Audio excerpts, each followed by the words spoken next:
Kudus menjamah Engkau saat ini. Rasakan hadiratnya mengalir. Kirata syadara takahara labaya sekara labo. Terima kekuatan dari Tuhan saat ini.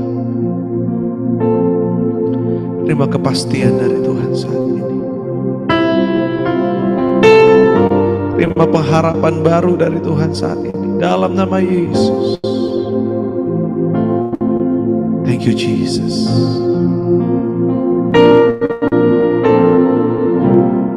Katakan sama-sama.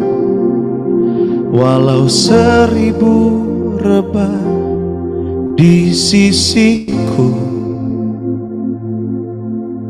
Kau tetaplah Allah penolongku. Walau 10.000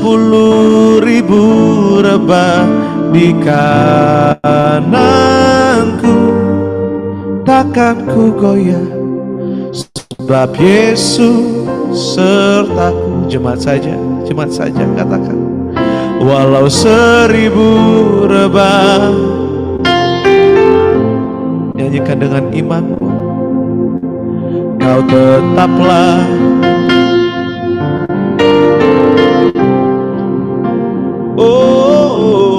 walau 10.000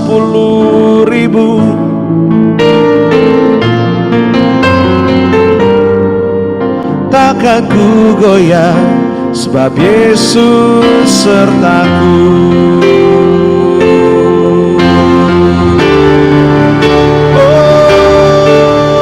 Walau 1000 rebah di sisiku, Kau tetaplah Allah penolongku. Walau 10.000 rebah di kananku, takkan ku goyah, sebab Yesus sertaku. Walau 1000 rebah di sisiku, katakan Kau tetap Allah kami. Haleluya, Engkau yang menolong kami. Walau 10.000 rebah di kananku, takkan ku goyah, sebab Yesus sertaku. Takkan ku goyah, sebab Yesus sertaku.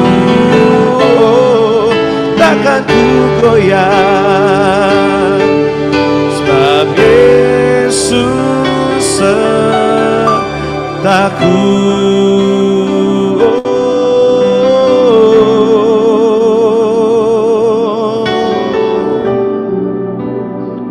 Engkau beserta kami, Engkau yang menjaga kami.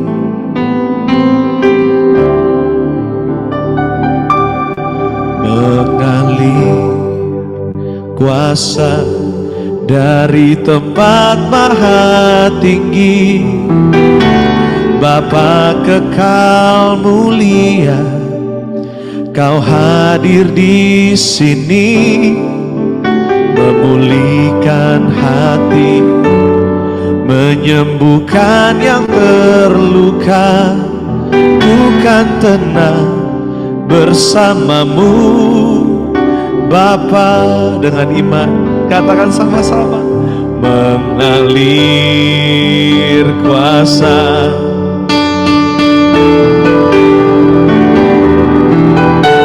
Bapa kekal mulia, Kau hadir Tuhan, memulihkan hati, menyembuhkan yang terluka. Ku kan tenang bersamamu Bapa. Nyanyikan mengalir kuasa dari tempat maha tinggi, Bapa kekal mulia, Kau hadir di sini, memulihkan hati, menyembuhkan yang terluka. Ku kan tenang bersamamu, Bapa. Oh, angkat tangan dan katakan, mengalir kuasa dari tempat maha tinggi. Bapa kekal mulia, Kau hadir di sini, memulihkan hati, menyembuhkan yang terluka. Ku kan tenang bersamamu, Bapa.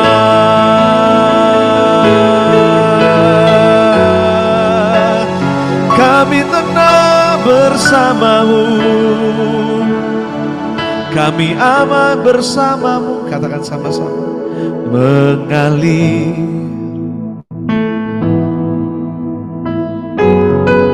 Katakan, Kau Bapa kekal mulia, Bapa kekal mulia.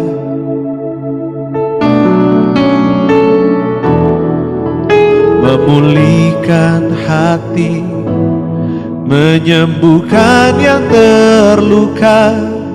Ku kan tenang bersamamu, Bapa. Terima kekuatan dari Tuhan saat ini. Mengalir kuasa,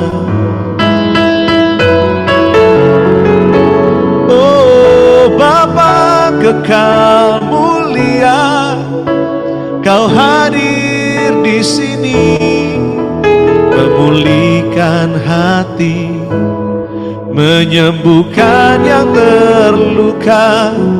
Ku kan tenang bersamamu, Bapa. Memulihkan hati, memulihkan hati, menyembuhkan yang terluka. Ku kan tenang bersamamu, Bapa. Ku kan tenang, ku kan tenang bersamamu, Bapa. Ku kan tenang bersamamu, Bapa. Berikan kemuliaan, tepuk tangan bagi Tuhan kita yang memberikan kita kuasa, yang memberikan kita ketenangan, yang memberikan kita kepastian. Haleluya, haleluya. Oh, haleluya. Thank you Jesus.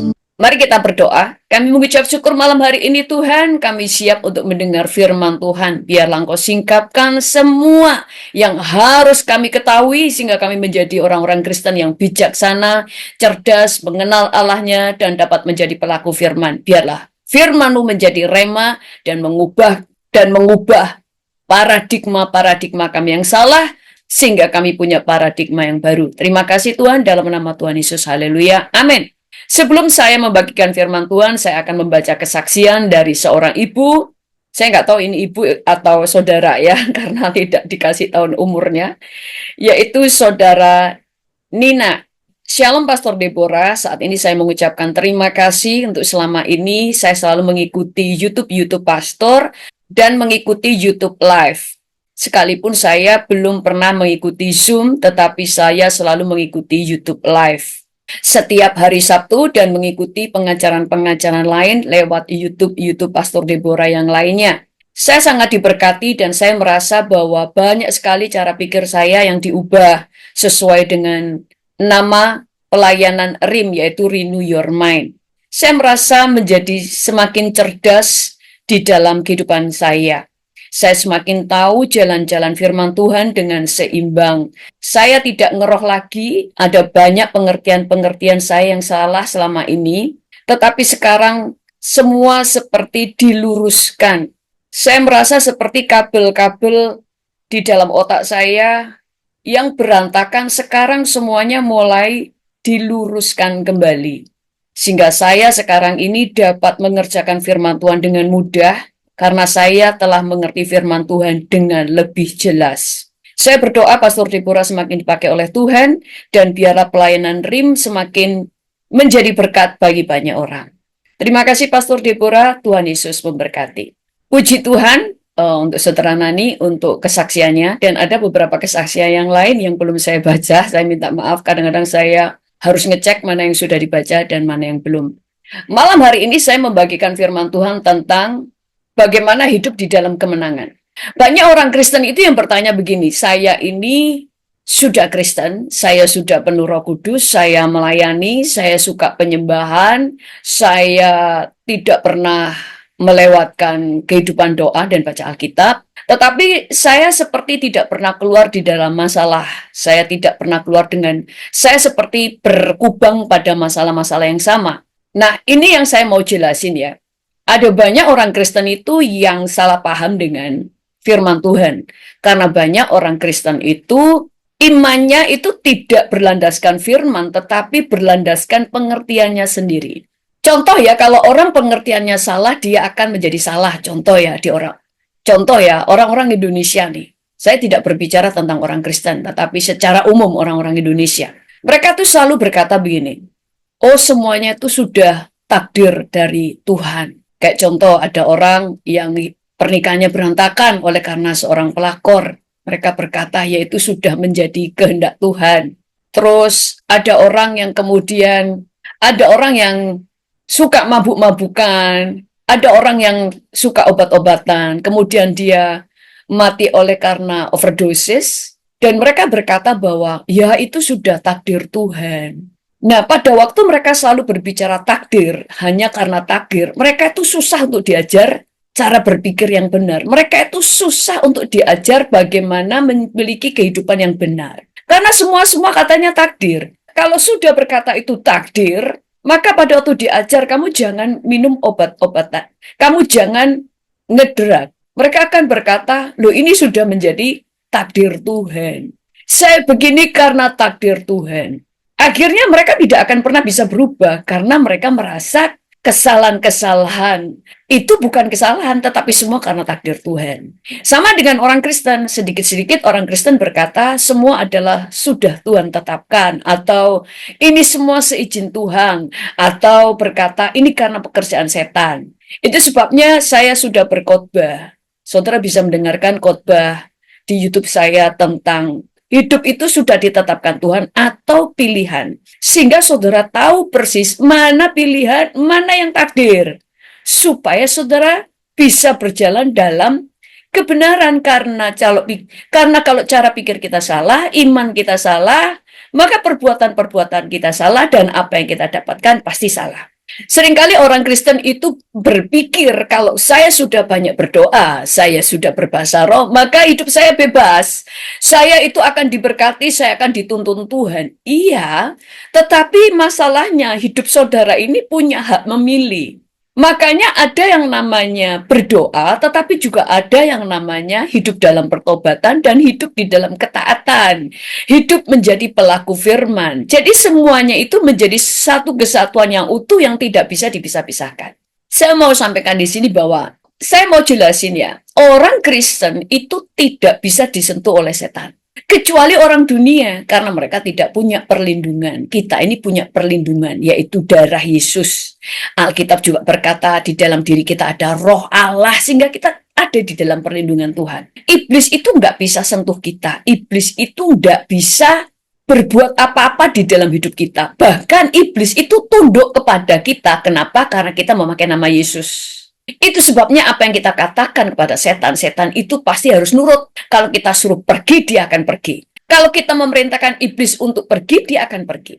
Kalau kita katakan iblis diam, dia harus diam. Itu sebabnya kalau orang Kristen, kita mengalami struggle dalam hidup. Jangan selalu menyalahkan setan. Karena kamu punya otoritas atas setan. Iblis itu seperti anjing yang terikat. Dia akan menggonggong dengan sangat keras. Tapi dia tidak bisa menyentuhmu. Karena dia hanya ingin membuat kamu takut dan membuat kita itu terintimidasi dan percaya bahwa dia bisa memakan kita. 1 Petrus 5 ayat 7 sampai 9 berkata begini, serahkanlah segala khawatirmu kepadanya sebab ia yang memelihara kamu. Sadarlah dan berjaga-jagalah, lawanmu si iblis berjalan keliling sama seperti singa yang mengaum-ngaum dan mencari orang yang dapat ditelannya. Lawanlah dia dengan iman yang teguh, sebab kamu tahu bahwa semua saudaramu di seluruh dunia menanggung penderitaan yang sama. Firman Tuhan berkata begini, serahkan segala kekhawatiranmu kepada Tuhan, sebab ia yang akan memelihara kamu. Saudara, di dalam kehidupan kita semuanya punya pergumulannya masing-masing, punya peperangannya masing-masing, punya musuhnya masing-masing. Tetapi Alkitab berkata, serahkan segala kekhawatiranmu kepada Tuhan, karena ia yang memelihara kamu. Tetapi pada kenyataannya, mungkin saudara berkata, aku kayak nggak dipelihara Tuhan, masalahku tetap sama, saya tetap di dalam keterikatan, saya tetap jatuh bangun, saya tetap berputar-putar pada masalah yang sama, saya tidak juga ditinggikan Tuhan, saya tidak juga dipulihkan Tuhan keadaan saya. Alkitab berkata juga di dalam ayat 8 tadi, sadarlah dan berjaga-jagalah, lawanmu si iblis berjalan keliling sama seperti singa yang mengaum dan mencari orang yang dapat ditelannya. Saudara, di sini dikatakan iblis itu berjalan berkeliling dan mengaum-ngaum. Tapi dia tidak bisa menggigit saudara. Dia mencari waktu. Dia mencari orang yang dapat ditelannya. Padahal dikatakan dia itu berjalan keliling sambil mengaum-ngaum. Tapi dia tidak bisa menggigit. Tapi dia mencari orang yang bisa ditelan. Artinya dia tidak punya gigi. Kalau di hadapan orang percaya, dia tidak bisa menggigit, dia hanya bisa menelan. Tapi tidak semua orang Kristen bisa ditelannya. Makanya sekalipun dia selalu berkeliling, mengelilingi kita, dia tidak bisa menelan saudara, tidak bisa menggigit saudara. Kenapa? Iblis itu seperti anjing yang terikat. Kalau saudara melihat ada anjing herder misalnya, anjing yang gede sekali, kemudian menggonggong pada saudara, wah, ngeri ya kan? Saya dulu pernah ya, waktu saya masih kecil gitu ya, ke rumah seseorang gitu, anjingnya kalau kita masih kecil kan anjingnya kelihatannya gede banget gitu. Gede, galak sekali. Tetapi selama dia diikat, saya nggak takut, sekalipun saya tetap takut dengan suaranya. Selama saya bisa menjaga jarak, misalnya anjingnya itu bisa menggonggong sampai sampai rantai yang panjangnya cuma segini gitu ya. Saya harus hanya bisa jalan di sini. Dia menggonggong, sekalipun menggonggong sambil tangannya seperti ini, berusaha meraih saya, dia tidak bisa menyentuh saya. Kalau saya cuma tenang-tenang di situ, atau saya duduk, saya sambil bermain, sambil mencatat, sambil melamun, anjing sekalipun menggonggong sangat keras, dia tidak bisa menyentuh saya. Dia baru bisa menggigit dan menyentuh saya kalau saya mendekati dia. Kalau saya memang dengan sengaja masuk ke daerah teritorialnya anjing tadi. Misalnya anjing tadi diikat dengan rantai 1 meter. Selama saya berdiri melebihi dari ukuran rantai yang mengikat iblis atau mengikat anjing 1 meter, saya berada di 1 meter 10 atau 1 meter 15 senti, anjing tidak akan bisa menggigit saya. Sekalipun gonggongannya membuat saya ngeri, tapi saya tahu dia tidak bisa menyerang saya. Sama dengan orang Kristen, iblis itu punya daerah teritorial. Selama kamu tidak memasukinya, iblis tidak bisa menyerang kamu karena kamu adalah orang percaya. Iblis punya batasan yang sudah Tuhan tetapkan supaya tidak bisa menyerang saudara. Kenapa? Di dalam kehidupan orang Kristen itu ada tudung perlindungan Tuhan. Iblis tidak bisa menyentuh saudara. Dia hanya bisa menggonggong, menakut-nakuti, mengintimidasi dengan suaranya. Makanya iblis memakai manusia karena kita tidak mendengar suara setan. Iblis memakai antek-anteknya yaitu manusia. Iblis memakai manusia dengan mulutnya yang memberikan penghinaan, mendamprat saudara, menyakiti saudara, melukai hati saudara, atau mengusik kehidupan saudara. Itu sebabnya kenapa orang Kristen diajar berespon benar. Karena memang itu pekerjaannya setan. Waktu kamu memakan umpan iblis, waktu dia melemparkan sakit hati, waktu dia melemparkan hinaan karena dia ingin kita sakit hati. Waktu kita mengambil umpan itu dan memakannya, itu kayak ikan. Maka kita itu akan masuk ke daerah teritorialnya. Makanya sekalipun saudara orang yang suka berdoa, baca Alkitab, suka berbahasa roh, tetapi saudara tetap memilih kompromi dengan dosa, saudara itu masuk ke daerah teritorialnya iblis. Gelap dan terang tidak bisa disatukan. Bisa, saudara, makanya gelap tidak bisa menyentuh saudara, kecuali saudara meninggalkan terang. Selama saudara di dalam terang, kegelapan tidak bisa menguasai saudara. Makanya Alkitab berkata begini, di dalam Yohanes 1 ayat 5, terang itu bercahaya di dalam kegelapan dan kegelapan tidak menguasainya. Selama kita ada di dalam terang, makanya Alkitab berkata Yesus adalah terang dunia dan kamu adalah terang dunia. Selama kita masih ada di dalam terang, kegelapan tidak bisa menguasaimu, yang artinya iblis tidak bisa sentuh kamu. Tapi dia bisa sentuh kamu kalau kamu yang meninggalkan terang dengan kompromi dengan dosa. Kalau saudara banyak berdoa, baca-baca Alkitab, saudara melayani, tetapi saudara membiarkan dirimu untuk terus melihat film-film porno, saudara sedang masuk daerah teritorialnya iblis. Saudara sedang meninggalkan terang.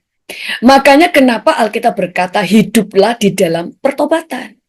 Kalau kamu mengaku dosamu, Allah adalah setia dan adil yang mengampuni dosamu, yang artinya waktu kamu minta pengampunan Tuhan, kamu masuk kembali di dalam terang. Tetapi kamu harus tinggal di dalamnya dengan cara kamu bertobat, tinggalkan kebiasaan-kebiasaan dosamu. Dulu ada seorang hamba Tuhan yang memberikan kesaksian. Dia berjalan di dalam lorong dan di sana itu ada singa. Ya, ada singa yang mengaum-ngaum kayak mau nyerang gitu. Dia ketakutan, dia nggak berani berjalan. Tapi Tuhan berkata bahwa terus berjalan. Waktu dia terus berjalan, baru dia sadar kenapa singa-singa itu cuma singa-singa dan serigala cuma bisa. Kenapa singa-singa itu hanya bisa mengaum-ngaum, mengerikan. Tetapi kenapa dia tidak? Dan berusaha mendekati tapi tidak bisa menyentuh. Waktu dia lihat ternyata waktu dipegang gini, itu adalah seperti kaca yang melindungi dia yang tidak kelihatan saking bersihnya, saking jernihnya. Tetapi dia bisa membukanya dari dalam. Waktu dia dorong, maka kaca itu terbuka dan dia bisa keluar. Disitulah setan bisa, disitulah singa bisa menyerangnya. Bisa menyerangnya, bisa menggigit dia, bisa mengoyakkan dia. Tapi selama dia di dalam, singa-singa itu tidak bisa membukanya karena hanya bisa dibuka dari dalam. Maka saya pernah berkhotbah tentang pintu hati. Kenapa pintu di dalam gambar-gambar Tuhan Yesus itu pintunya yang diketuk Tuhan Yesus nggak ada gagang pintunya? Karena pintu-pintu zaman dulu ya, di kerajaan-kerajaan zaman dulu itu pintunya itu hanya bisa dibuka dari dalam. Demikian juga dengan pintu-pintu gerbang kerajaan, hanya bisa dibuka dari dalam. Orang di luar nggak bisa buka. Makanya dia harus berteriak kepada penjaga-penjaga gerbang baru dibukain karena dari luar tidak bisa membuka. Sama dengan kita.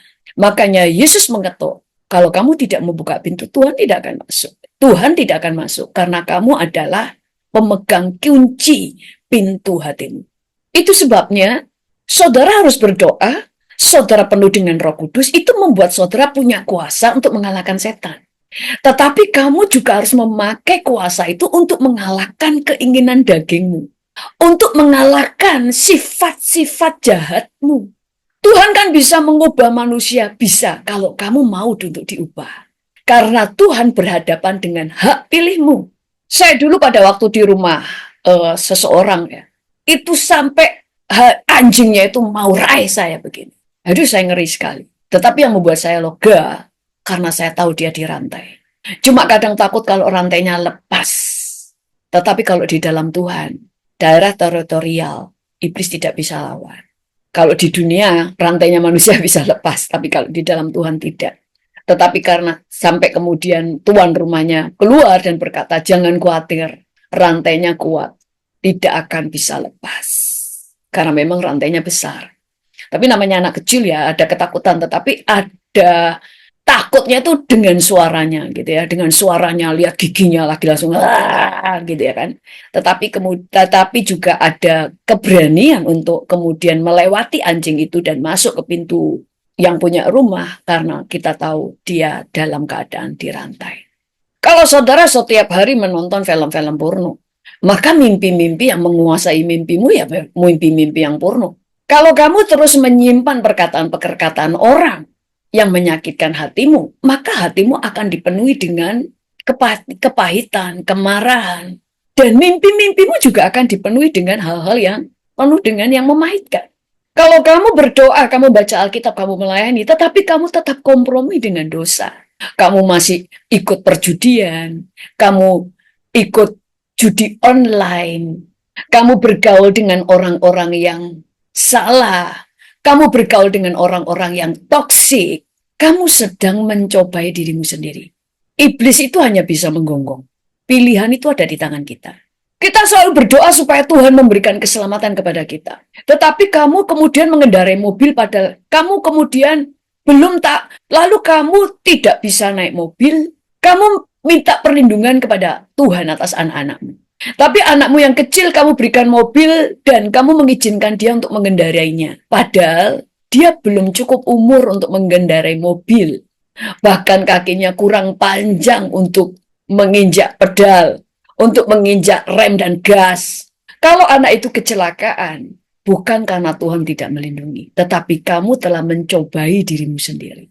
Makanya kenapa hidup itu harus bijaksana. Hidup itu harus bisa memilih. Mana yang baik, mana yang benar, mana yang beresiko dan mana yang tidak ada resiko. Makanya Alkitab mengajar kita tentang berdoa, Alkitab juga mengajar tentang peperangan, Alkitab juga mengajar bagaimana hidup bijaksana, Alkitab juga mengajar bagaimana kita melawan keinginan daging kita sendiri, menyalibkan daging, memikul salib, menyangkal diri. Alkitab mengajar bahwa kita bisa dicobai oleh keinginan-keinginan kita sendiri yang tidak kita kuasai. Itu sebabnya jadi orang Kristen jangan suka menantang masalah dan memang menciptakan masalah. Ada orang yang berkata, aku ingin keluargaku dipulihkan, tapi dia sendiri tidak mau berubah. Aku ingin dipulihkan dalam keuangan, tetapi dia tidak mau berubah di dalam kebiasaan-kebiasaan buruknya. Suka flexing, suka shopping, membelanjakan hal-hal hanya untuk bisa flexing. Saya dulu bersyukur ya karena menikahnya di Amerika ya, sehingga kita tidak perlu pesta. Saya menikah di gereja dan saya hanya mengundang saksi. Ada saksi, hanya beberapa teman dekat, dan kemudian kita bagikan makanan. Sudah, simple. Saya tidak mau pakai pakaian pesta. Saya pakai pakaian biasa. Saya hanya memakai pakaian pesta biasa, bukan pakaian pernikahan. Itu hal yang simple, tidak memboroskan uang, tetapi pernikahan kami diberkati. Yang penting kan pernikahan diberkati, bukan pestanya. Kalau bisa pesta karena saudara kaya raya ya enggak apa-apa. Tetapi bagi saya, kita tidak mau menghambur-hamburkan uang, itu hal yang tidak perlu. Kalau kita hidup benar, maka kita menutup pintu bagi iblis. Makanya jadi orang Kristen enggak cuma menengking setan, tetapi tengkinglah keinginan dagingmu. Lawanlah egomu. Sehingga engkau hidup di dalam kemenangan. Celah-celah bagi iblis, saya tadi ya, satu dosa. Kompromi-kompromi itu. Yang kedua, pintu-pintu yang terbuka karena warisan. Karena kutuk nenek moyang. Celah yang berikutnya adalah, misalnya saudara mengandung. Lalu saudara, suami istri, salah satu suamimu atau engkau sendiri atau suami istri sama-sama menolak kandunganmu. Kamu tidak suka, tetapi kamu lahirkan. Maka kamu sebenarnya telah membuka pintu celah lebar-lebar. Anak itu akan menjadi pemberontak. Padahal sudah saya bawa kepada Tuhan Yesus loh. Pada waktu bayinya pada waktu penyerahan anak supaya diberkati Tuhan. Ya, tetapi kamu harus menutup pintu celah. Dengan apa? Minta ampun kepada Tuhan. Kedua, minta maaf kepada anakmu bahwa kamu sempat menolaknya. Dan sekarang jangan menolak lagi, jangan kemudian ya sampai sekarang saya tetap benci, saya masih menolak. Ada seorang ibu saudara, dia selalu berkata bahwa aku itu gak suka sama anakku. Dia punya anak 3, Dia nggak suka dengan salah satunya. Dia selalu berkata, aku nggak suka sama dia. Sehingga anak ini kemudian tumbuh menjadi pemberontak. Tidak ada yang ngajari. Anak ini selalu berusaha mendekati mamanya, mamanya selalu menolak. Kalau kemudian dia besar menjadi pemberontak, jangan salahkan setan. Yang salah kamu. Karena setan tidak akan bisa menyentuh dia kalau kamu tidak membuka pintu. Kenapa iblis bisa sentuh dia? Karena anakmu belum tahu tentang iman, belum tahu tentang menutup hati, belum tahu tentang jaga hati. Karena yang dia alami adalah di memori bawah sadarnya. Dia terluka. Makanya itu membuat pintu terbuka lebar buat iblis masuk dalam hidupnya. Ada roh pemberontakan, kadang roh sakit penyakit, yang membuat dia sakit gak sembuh-sembuh. Jadi jangan selalu mengatakan itu salah setan. Karena setan baru bisa bergerak pada orang Kristen kalau kamu yang buka pintu. Karena kalau Tuhan katakan sudah melindungi kita, kita benar-benar dilindungi. Pada waktu Nuh berada di Bahtera, di situ ada badai, ada air bah yang menenggelamkan segala sesuatu. Siapa yang menutup pintunya? Tuhan yang menutup pintu Bahtera itu bagi Nuh. Nuh masuk terlindungi. Kalau Nuh kemudian membuka pintunya, air masuk, itu bukan salah Tuhan, bukan salah setan. Karena air itu sedahsyat apapun tidak akan pernah bisa memasuki Bahtera Nuh. Kalau bukan Nuh yang membuka pintunya. Betapa hebatnya saudara dan saya. Itu sebabnya jaga hidupmu, jaga keluargamu, jaga hidupmu, jaga pernikahanmu, jaga anak-anak. Tutup setiap celah. Ada orang yang berkata, suamiku suka jajan dengan wanita-wanita nakal. Tapi setelah dikorek-korek, selama ini istrinya pisah kamar, tidak pernah mau tidur dengan suaminya. Selama beberapa tahun. Terus mengatakan bahwa, suamiku pendosa, dia tidak takut akan Tuhan. Loh, kamu yang membuat dia begitu. Karena peperangan itu harus bersama-sama. Suami istri harus saling menjaga. Istriku dulu baik, sekarang jadi cerewet. Ya saudara harus periksa. Mungkin selama ini saudara tidak mendengarkan dia. Saudara hanya menuntut dia. Saudara membanding-bandingkan istrimu dengan wanita-wanita yang lain. Orang itu loh cantik, orang itu glowing, dia itu terawat. Karena dia punya pembantu. Pembantunya 15, sementara istrimu, anaknya 15, nggak punya pembantu. Jadi, saya mengajar di sini bahwa sekali lagi iblis tidak bisa menyentuh kita. Tulis, iblis tidak bisa menyentuh kita. Kalau bukan kita yang membuka pintu bagi iblis masuk dalam kehidupan kita. Karena saudara adalah orang yang luar biasa. Makanya Alkitab berkata kita lebih daripada orang yang menang. Kita ini dilindungi Tuhan. Kita dijaga. Itu sebabnya sekali lagi pada waktu ada masalah datang. Cek pintu apa yang kita sudah buka untuk iblis. Jaga keuangan kita, jaga kebiasaan hidup kita, jaga respon hati, belajar berespon benar, jaga apa yang kita lihat, kita menjaga apa yang kita dengar, kita menjaga pergaulan, jaga mulut kita. Makanya saya pernah sampaikan nasib kita ditentukan oleh 5 hal. 1, ditentukan oleh apa yang kamu tabur. 2, apa yang kamu pikirkan. 3, apa yang kamu katakan. 4, apa yang kamu putuskan. Yang 5, apa yang kamu percaya. Amin. Mari kita berdoa. Kami mengucap syukur kepadamu Tuhan. Kami adalah orang-orang yang dahsyat. Kami adalah orang yang hebat karena kami memiliki Allah yang hebat. Tolong kami Tuhan sehingga kacamata kami adalah kacamata yang benar. Sehingga kami bisa melihat segala sesuatu dengan kacamata Tuhan. Tolong kami Tuhan sehingga pada waktu ada masalah, kami mau mengoreksi hidup kami. Mana yang salah, mana yang kami telah membuka celah bagi iblis, mungkin ada kompromi. Tolong kami sehingga kami menjadi orang bijaksana. Karena kami ditentukan lebih daripada pemenang. Iblis tidak bisa menyentuh kami selama kami tidak membukanya. Karena Engkau telah melindungi kami dengan perlindungan yang sempurna. Kami mengucap syukur kepadamu Tuhan. Kami serahkan dan hamba-Mu saat ini serahkan semua anak-anak-Mu yang saat ini mengikuti ibadah worship night malam ini.